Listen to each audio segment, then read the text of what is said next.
All right, what's up, Guitar Broskies and Brochies? Brochies! Motherfuckers! We're coming in hard late on a Saturday night. You know what we doing? Coming in way hot. So hot, probably peeking these mics out like motherfuckers. Seriously. How y'all doing? What are you sipping on this evening? I'm sipping on Vagisil Extra Strength. Now that's a South Park reference. So this is Blade and Bow. Sponsor us, Blade and Bow. Nice. I don't have the bottle down here, but I will switch to, because this is my basement bottle right now. Knob Creek 15 limited edition. So this is some special shit. It's a bottle that needs to die. We're almost there, and that'll be the next sipper. When I just go straight mentally challenged. Yes. What are you sipping on? What you I got that old foe. Old foe. Old foe rye 100. It's 100. So good. It's so good. We should be a whiskey channel. We should fuck all this shit. Put whiskey in. You know what? Whiskey's a key part of the equation here. I actually and bourbon's in the description. As it should be. As it should be. Dude. We should end every episode giving the review of a bourbon that we're drinking, like a quick little hitter on it. Honestly, I'd be down for that. And also, if you want to learn how to pack a fresh fucking hookah, we can boys. We are your boys.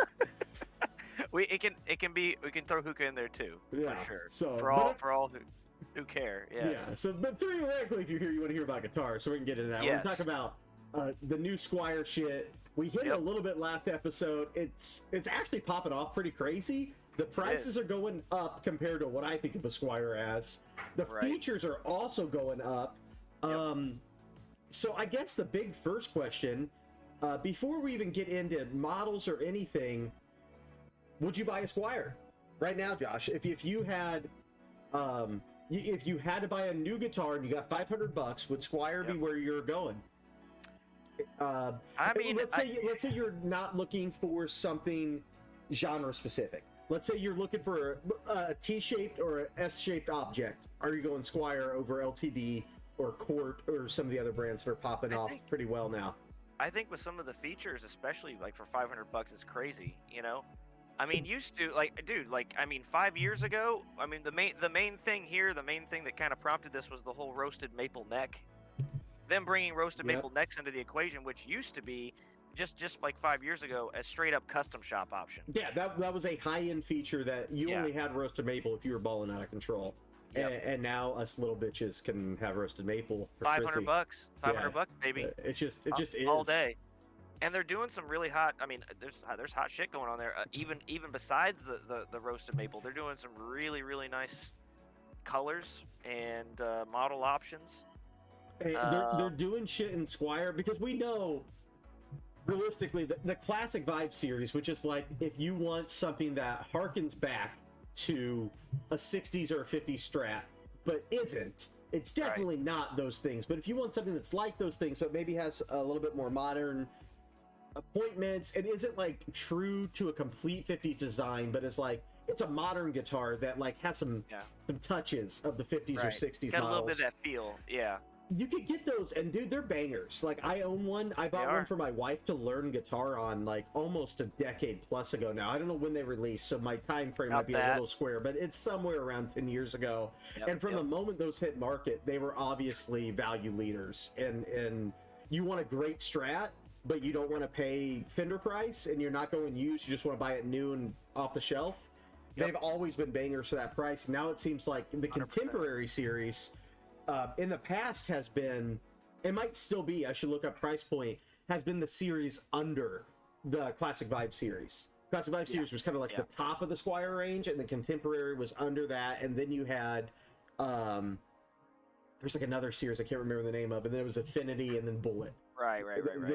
They've always been super stratified. If you got $200, they got a range for you. If you got $250, you got $3, you got $4. Yeah, so, but now...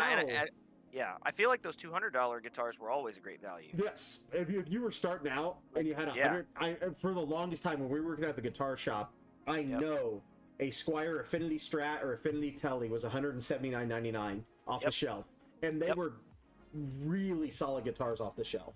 that you could just snag and like basically go gig with in a small sense. I don't know if you would tour with it, but you could snag it and take it to your buddy's jams, and you could go play your church or your small pop gigs or whatever you're doing with them. Like they were ready, especially if you were coming from a small shop that we're going to make sure your neck was adjusted and it was intonated for you before you left, which is what, by the way, if you go to a small shop, that's something like one of those ups of the small shops that you're going to find is that most of the time how they're competing with Guitar Center might be pulling those things out of the package and hanging them on the wall, and then you're buying them and walking out. Smaller shops, most of them are at least checking them over to make sure they play good, like the action is solid, the neck is straight enough, and its intonation is there enough.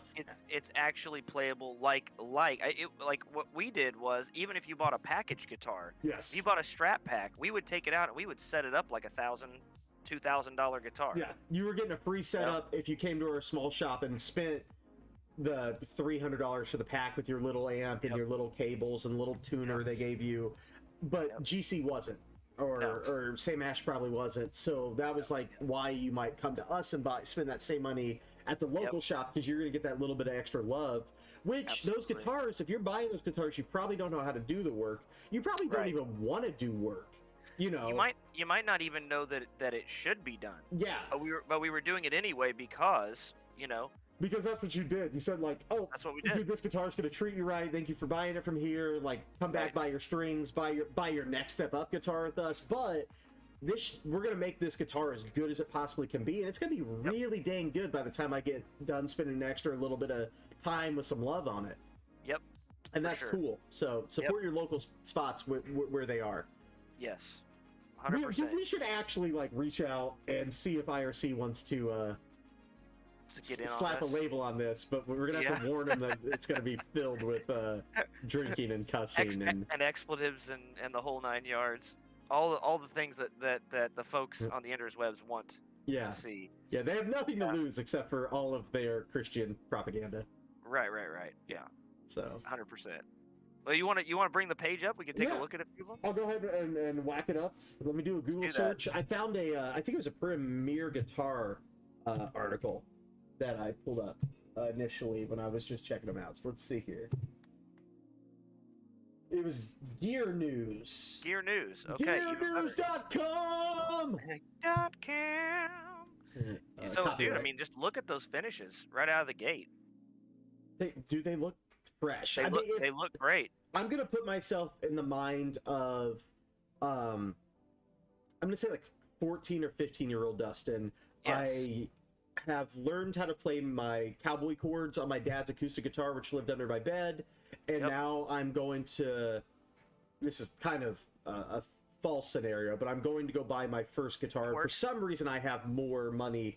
Back then, I bought a Squier Bullet, is what I bought in my actual scenario. But let's assume I have a little bit more money, and the internet has told me that if I spend a little bit more money, I can get a little bit more out of it. And now this is kind of where my eyes fall, because they look more like where I would have been playing at genre-wise than a classic Strat. Because when I was starting playing guitar, I wanted humbuckers, I wanted junka, I wanted high gain. Now I play in that like low to mid game world and all that bullshit. But like back then, if I didn't have humbuckers, I didn't think the guitar was worth shit. And dude, let's be honest. Like these guitars, they look way better. I mean, like if you were spending $500 back in the day, like you wouldn't get these. Look like custom shop finishes. Yes, they do. I mean that sparkle, like that blue sparkle burst stuff. I mean, like these three aren't really my vibe.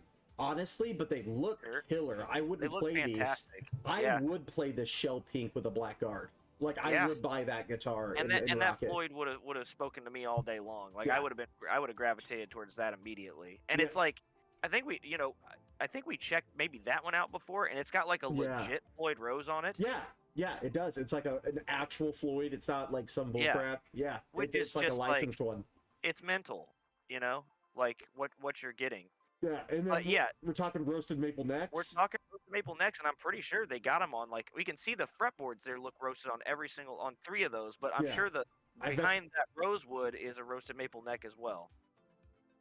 See if it tells us. Oh, that Shoreline Gold is cool. Oh, that looks fantastic. Yeah. with it's got a rail pickup. Look I at was that. gonna say, so they're doing like, is that a DiMarzio? What is that, or is that a Squier branded pickup? Dude, it's even got the sculpted neck heel. Damn. I just saw that. That's a point. That's a point, dude. That used to be like this one. that used to be like a super ultra high end American Fender thing. Yep. Yeah. Oh yeah. They're bringing all of these crazy high price point appointments into like this guitar's $333. That's insane. And I think this is Fender's direct website. Yep. This is Thomann. I'm sorry, I'm on Thomann right now. Okay, gotcha. But still, dude, look at that. That looks good. Looks fantastic. That's a dark rose painted headstock. Yeah. Like, that's cool. Yeah. So I want to see what they say about that pickup. Yeah. Let me see if I can find it in the stats. They just call it a Squier rail. So I'm assuming it's like a hot rail. It's their own branded thing. But you know, if you say you buy this guitar and you see it's got a rail pickup, what's your next move if you're going to upgrade it? You're going to go look at a Seymour Duncan rail pickup or a DiMarzio rail pickup or something. So that's an easy, like, you might not even need to, though. It might sound You might great. not need to, but if you wanted to, you could bang it. I listened to that pedal show this week did something on teles, and they plopped a bare knuckle Cobra T, which is bare knuckles rail, into a Mexican white old. It was like an old Mexican tele, and they played it, dude, and it sounded fucking great. And they were playing it against their like real vintage stuff and like other great guitars and that new Jason Isabel tele and stuff. And it was holding its own. Like it sounded, it was doing that thing where it was like more modern and almost made me, when I heard it, I was like, dude, that's like that thing where I would want to play like 80s pop on it. Like I want to bash Rat on it. When I get a rail in my hand, for some reason that takes me straight to that like 80s pop thing. I don't know why, or like I guess it's 80s rock technically, but it's that in between where like rock was still like super melodic back then. You know, it was like radio friendly hair metal or whatever you want to call it. I feel like metal, the term hair metal is weird because like it's not metal. It's metal. Got metal elements. Yeah. Heavy drums, heavy guitar, and but like but all built around a pop song. Yeah. For sure. So I love that color scheme too. Yeah, I love the black and gold. Like I'm into that. I love Shoreline in general. Shoreline gold. That's like a little bit more of a muted Shoreline, but yeah, dude. So I mean, they're doing things with this series. They are. I like the white. I like that kind of like charcoal blue, or they're calling it gunmetal, but that seems to have a lot of blue in it to me. It does, yeah. And this is funky. Like this is really interesting. What is going on here? Dude, those look like the lead. You remember the Stratocaster? They didn't call them Strats, but the lead, like the lead 2. The lead, yes. Yep. These look like leads to me. It's got a hardtail bridge. Yep. Which is cool on a Strat. Yeah, it looks like you've got. Is that a roasted fretboard, or is that a maple? Or I'm sorry, a rosewood fretboard? Let me click on. I think we got some links. Let me click on the Thomann link again and get up into it. 70s headstock. That's cool. Yep, that is cool. Again, it's roasted. It's roasted, dude. Check that out. Look at that. It almost there's like a light gloss on that, but I'll bet you it's very satiny feeling. Yes. Yeah. Laurel fretboard on the board. Okay. So it is, the Laurel is a replacement for a rosewood type thing. So. And apparently that's not a hardtail. No. It says 2-point tremolo with block saddles. So that's. Oh. No, it is a hardtail. It's listed wrong. That's a hardtail. Okay. So it is a hardtail. It's got the ferrules. Ferrules. Yeah. Yep. And it's not a bucker. It's just two single coils. That close. So I bet in some positions it feels real close to a bucker, but it's technically not. You know. I don't recall the last time I've seen a dual single coil setup like that. Spaced like that. I mean, that's because I think the lead in my brain, the lead series was a humbucker in the bridge, and so this is like a its own thing, which is cool. Do they have a Fender ancillary to this? I mean, I think they do, but it's probably $5,000. Honestly, if you put this guitar together in like a custom shop order, I mean, it would be outrageous. But they're giving you all this for what, like $400 or 300, 350. Dear God. It's changing. So that 355 is the one with the Floyd. Oh, okay. Well, I mean, but still, that's ridiculous, man. So let's talk about 333. Wow. Yeah. Look at that burst. I know, man. It's a fucking weird burst. Wow. It looks cool, man. That's almost that sunset metallic they were doing for a while. So let's talk about what. So the value is obvious. So let's neg it a little bit, and let's talk about why what might not be appealing about this. It's very few. My thing that I'm looking at is poplar. It's a poplar body. That's not bad. No, but that's not like, it's not the alder that you've come to expect on a finished Strat body, like a metallic finished. You would, if you were buying this in the $1,000 range, you would assume that's alder on it. Poplar's actually, like, just talking about wood in general. So alder and ash are very similar in density. They're very hard woods. Poplar is actually a softer. It is one of the softest hardwoods. And so that's going to give you a little bit different tone, but they've they've used that for like Mexican strats and stuff for a long time. Yes, they have. Also, so I would say, though, I would mention that as a negative if you're looking for like this is a bad example of a standard Strat because of its pickup combination and stuff. But like, if you're talking about the Strat that's in everyone's head with a rosewood board and a maple neck and stuff like that, you usually do think alder, but I would say, so I have a heavy preference on my Fender style guitars to go pine. And poplar and pine have a lot of similarities in what they do. They're not, obviously they're not the same wood, but in like their density, they're kind of close. I think pine's a little bit lighter most of the time on the density and stuff like that, but poplar and basswood would be another one. That you see a lot on guitars of this price range that's not bad, but is more affordable to source. Definitely more affordable, for sure. That's obviously where some of this price cut is coming in. Getting poplar is making it more accessible price-wise. It's a less sought-after wood. But that doesn't mean it's bad. Doesn't mean it's bad. I would rock and have rocked basswood bodies. I love rocking pine bodies. But I've played some basswood guitars that were just fucking phenomenal. And like, I mean, there are some. Ibanez uses basswood, like that's been their go-to for the RG series and stuff for years. That's actually when I built my 7-string, I used a basswood body because of that. I wanted that kind of Ibanez-y thing. And it sounds good, especially when you're playing with dirt on it. There's something basswood does with dirt that is cool, you know. I would say if we're kind of pointing out negatives for this one specifically is just less traditional. So this is a thing. Yeah, it is a thing, and this would be, you know, it's definitely pointed at that intro level guitar player. I guess it's if you want something just a little bit different in looks. So when it's got that. When you see this like pickup combination, because like I feel like when you're looking at this, besides, let's say you're not buying on color, basically, but you're looking at this, you're like, dude, this is my thing. What type of music would this? Not having it in our hands, obviously, but let's say what do you feel like?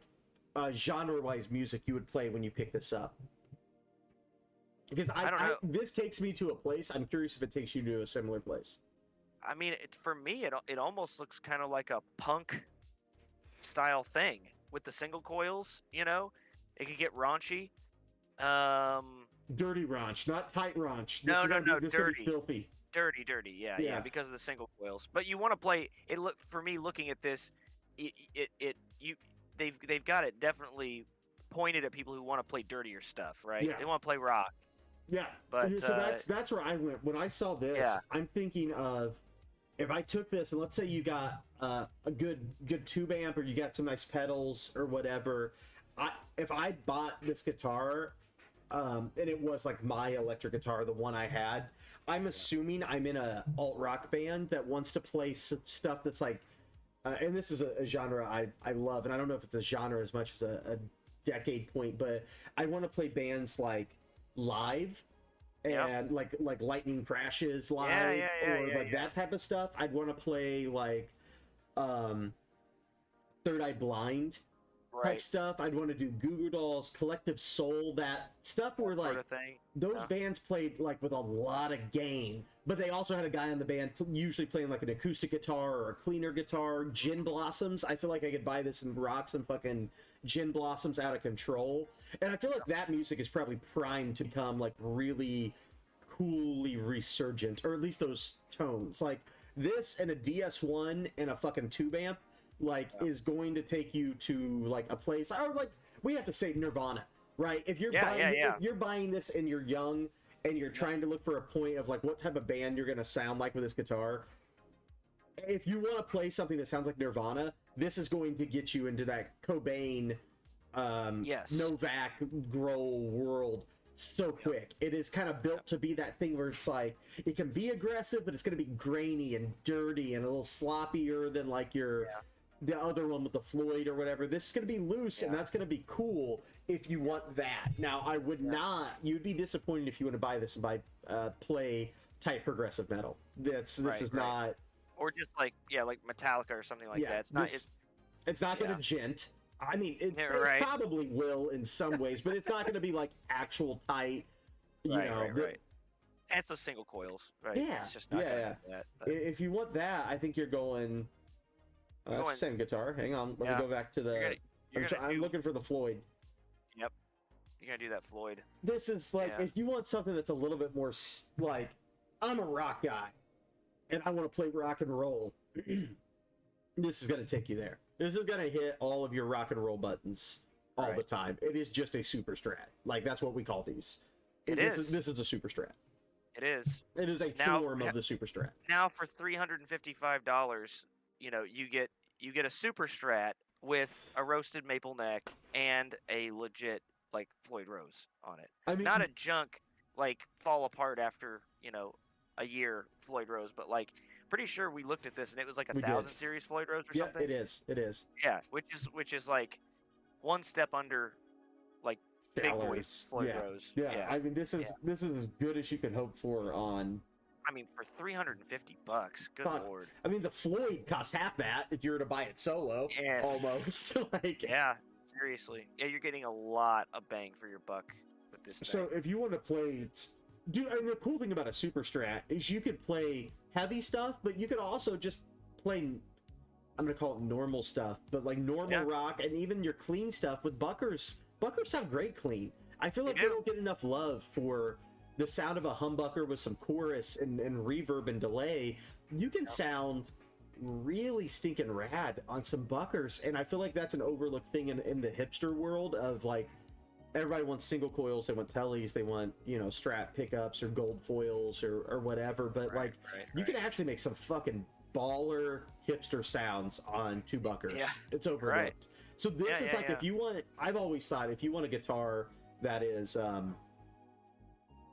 the most versatile guitar you can get, you get one with two Buckers in my brain, or at least a Bucker in the bridge and maybe single coils in the neck, but I think it's interchangeable.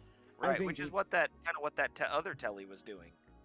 Yeah, with the rail pickup. Exactly. But the cool thing about that is with like this one or with the the tele, you got no noise. You got none of that hum. Yes, and when you're a young player too, and you're probably not plugged into the greatest gear, so it's already got a noise floor that's higher.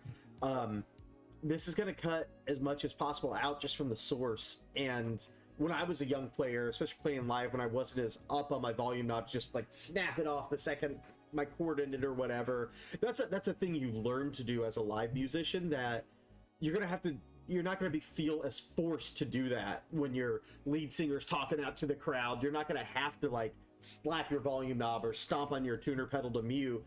the same way you would if a single coil sound is just doing that 60 cycle hum, and that's right. awesome. Yeah, and I mean, I can say that my first guitar, which I have over here in the boat, was a Japanese Squier, and it was all single coils. And I, when I first started playing, as most people do, you just keep going up in gain progressively, right? Oh yeah, for sure. And the hum just kept getting worse. So when I finally got a guitar with a humbucker, and it was like, oh, okay, here we go. It's like, oh, this is how you fix it. I was the same way. I think most people go through that. That colors. That's like that looks metal. Great. That looks like yeah. I wonder if they're so. I guess they're offering a lot of these guitars with the same color schemes. Yes, that's probably one of their cost-cutting measures. They probably picked like 6 or 7 cool finishes. Like, we're gonna shoot everything with this, and roll it out. What a rad collection of colors, though, dude. To choose from. Seriously, instead of your classic bright red, some weird fucking navy blue that doesn't look like blue, that doesn't look like fucking navy at all. Just like gross blue, which was what my first Squier Bullet was. It was like this amorphous, weird blue-black thing. It's not an attractive guitar with a white guard. Just straight looks not great. These all look modded. These look ready to fucking go. You could go look cool on a stage with these. Absolutely. So yeah, immediate. Overall, I'm gonna say that this is a winner. For me, yeah. I think they're going to kill. I think 100%. That this puts them in the range where if you're looking at low-end LTDs, but you want like more of a... well, what these kind of are to me is they're Charvels that say Squier. Right. These are Charvels that say Squier. And in Fender's future, these probably will just say Charvel, honestly. They might, yeah. I was going to say... These might be import Charvels in the future with a cursive change, but yeah. Yes.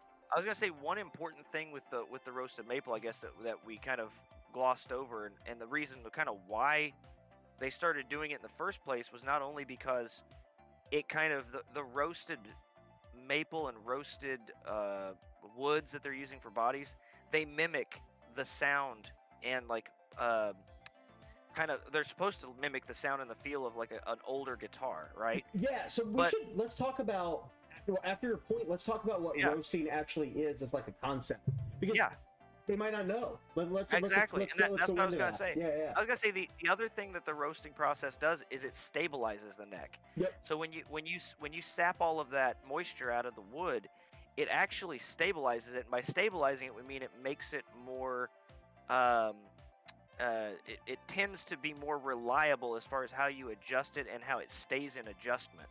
So it's not only a tone thing, but it's also a stability thing, which is key. Like, if you especially at this price level, if people aren't going to setups, they don't know how to do it themselves. Yes, when this leaves the store, it's going to stay how it leaves the store if it got a setup. Much better. Way much longer. Better than exactly. Yeah, which is awesome. And when they say roasted, it's not like a reference. They are literally in some way, these maple necks that are the lighter color that you're more familiar with are getting heated for an amount of time, and there are different ways to roast a board. Some places use kilns, some places like heat them, but like they are literally quote unquote cooked or roasted to a point. So the moisture is literally being pulled out of them by a heating process, both darkening the color of the wood because that moisture is getting pulled out, and giving you those benefits. Now, I will say the one downside that I don't have personal experience yet with, because I haven't had to refret any of these, but I was listening to Phil McKnight, and when these became super cool, like 5 years ago, he said he bought a bunch of them, and when he did work on them just to like mess around with them and see like what are they like. He did say that the frosted fretboards are harder to refret because they're more brittle, which makes sense. They are more brittle. It makes total sense. But if you're buying this guitar, you're not worrying about a refret. Like, let's be real. Like, if you play this guitar to the point where it needs a refret, and not a crown and level, not a fret job, but like literally you're pulling the metal out of the wood and putting new metal in. Right. You're probably buying a new guitar at that point, or you can get a Fender replacement neck for $150 that will actually say Fender, and you can just plop it right in on this and don't even fuck with your fret job. Now, I don't like saying just like waste your guitar parts, but like on this level of guitar, For $350, dude, this is a turn and burner for me. It is. You know? And like you said, I think to the point, like if it is one of your first guitars, you're probably gonna end up trading it in before you need a fret job. Yeah. But I will say that one thing with the brittleness, besides the fretwork, is that I've seen that some of the factories for the Ibanez guitars were actually having issues when they drilled the holes, the pilot holes for the neck screws. Oh. They were blowing out. But I think what's happened is, this was years ago, so I think what's happened is over time they've perfected the process to where now they're not really having that many issues with it, and they're able to do it so well. Exactly, to do it so well that they're comfortable offering it on these guitars, which probably come with a pretty decent warranty. Oh, dude, I can't speak for it because I don't remember, but like back in the day, even the Squier stuff had a limited lifetime, didn't it? I know all the Fender stuff did. I'm pretty sure the Squier stuff did too.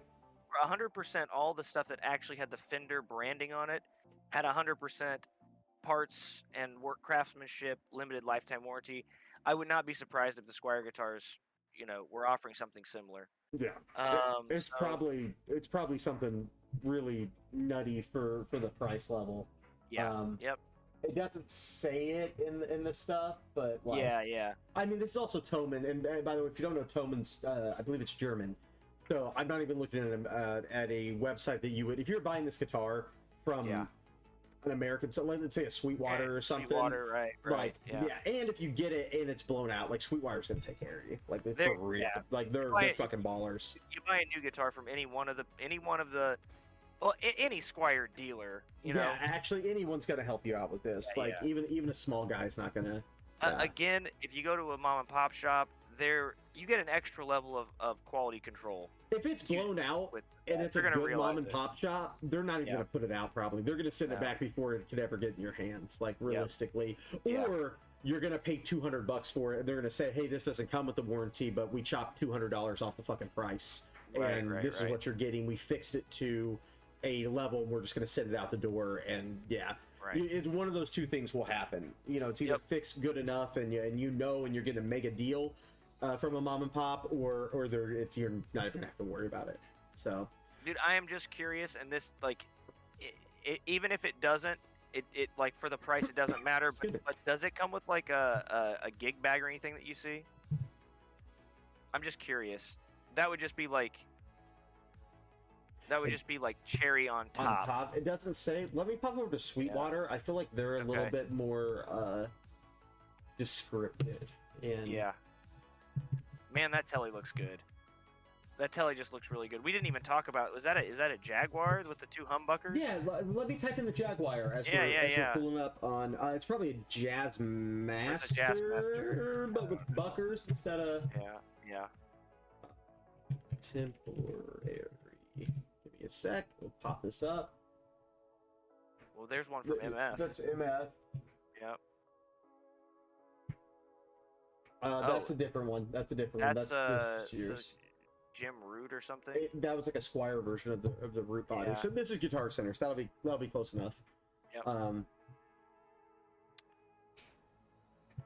Jaguar.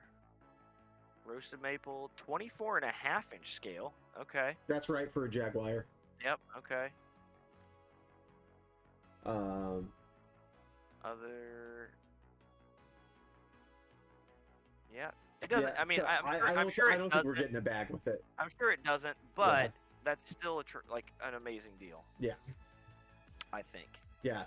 So in American dollars, I don't know why it switched, but $449. Jazzmasters are always more though. They are.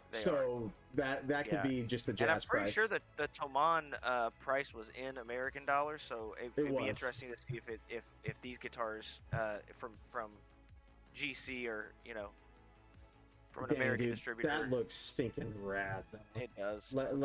Let's find before we end on this specific one. There it is. Did you see it over to the far left there at the bottom? Well, you're right. I didn't see the humbucker version, but the three single coils that are kind of right there. It says $429, so I guess it's $429. Still an amazing deal for the specs. Yeah. Yep. Yeah, I think it's killer. Yeah. Yeah, 25.5 on the strat. Yep. Indonesian. Oh, that's interesting. So they're making some of them in the Indonesian plant, and there's some of them are in China. Okay. The Chinese plant, yeah, super crazy. And then I think this is a Classic Vibe. Classic Vibe's the same price now. So these are competing series then. So if you want your just, I want as good a strat as $430 can get me. Yep. Boom, baby. Like, you're right here with this. But these aren't new, so I'm not going to hit on too much. You probably already have seen a bunch of stuff about this. But let's go to closing thoughts. Let's wrap this up a little bit quicker. I'm trying to gather. I feel like we've said a lot. Yeah. I think they're phenomenal deals. Yep. I think that as a player, we're in a great age of guitars that, I mean, if you need a guitar at any price point, you're gonna be able to get one that's just stellar, like really rad, like for people that actually go out and make music. Yeah. I mean, you could take any one of those guitars, go gigging with it immediately. And that's just like, you know, you hear, we heard guys when we were working at the music store that had been in the game for a lot longer talk about how much better the guitars were at that point, like 10 years ago, and now they're just so much better than they were 20, 30 years ago. It's just not even fair. It's absurd. I mean, it really is absurd. Country of origin is now more of a political standpoint than a value standpoint. And I was going to say, political's not the right word, but like, it's more of a, like, I've been playing guitar for X amount of years and I want to step up into something that's been crafted by things that the guitar heroes I worshipped played guitars that were in that echelon, so I'm going to go get one from those companies, and they happen to be American or they happen to be Japanese, so I'm going to go spend those price points to mimic my heroes. But it's not necessary from a value or a tone point. I think that's like an aesthetic, a personal aesthetic point almost. Not now when you have like companies like Eastman in China doing crazy, amazing guitars for like, you know, 59 Les Paul copies for $1,500 that are tremendous, or you know, you've got the $1,000+ Ibanez guitars coming out of Indonesia that are, you know, they're unreal. They're really great. So and the $1,000+ Fenders are they're crazy. Stellar now. So I think these guitars are a huge win, and I think them moving up the putting roasted maple in that $400 price point is just, that's a big deal. It's crazy. That's it's a really bonkers. Big deal. You're getting a what would have been a custom shop option 5 years ago in a $400 guitar, which is just, I mean, how can you go wrong? I don't think you can. Especially buying a Squier. Buying anything, Fender has just done really great things. They've been progressively getting better. So yeah.